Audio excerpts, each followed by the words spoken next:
Rice আজি আকৌ বনাম কলডিল। তেতিয়াহ'লে ব'লক ভিডিঅ'টো আৰম্ভ কৰোঁ। কলডিলখিনি কুটি মেলি আজৰি হৈ একেবাৰে আপোনালোকক দেখাইছোঁ দেই। কলডিল কুটিলোঁ, পিঁয়াজ মানে নহৰু যিখিনি প্ৰয়োজন হয় আৰু বস্তু কুটি মেলি ল'লোঁ। তাৰপিছত এয়া তেল দিলোঁ দেখিছেনে। তাৰপিছত পিঁয়াজ চিয়াজ দি এনেকৈ ভাজিলোঁ, নহৰু দিলোঁ, তেজপাত দিলোঁ।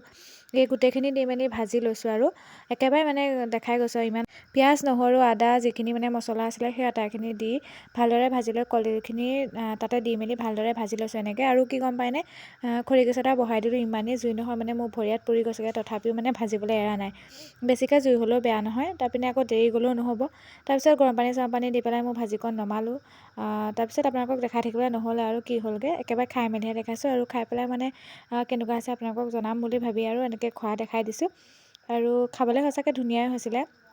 আৰু আজি ভিডিঅ'টো ইমান বেছি দীঘলীয়া কৰি নাথাকোঁ, ইমানতে ৰখাই দিম। আৰু আপোনালোকে মোৰ ইউটিউব চেনেলটো ছাবস্ক্ৰাইব কৰি দিব আৰু লাইক কমেণ্ট শ্বেয়াৰ কৰি দিব। আজিলৈ আহিছোঁ, বাই।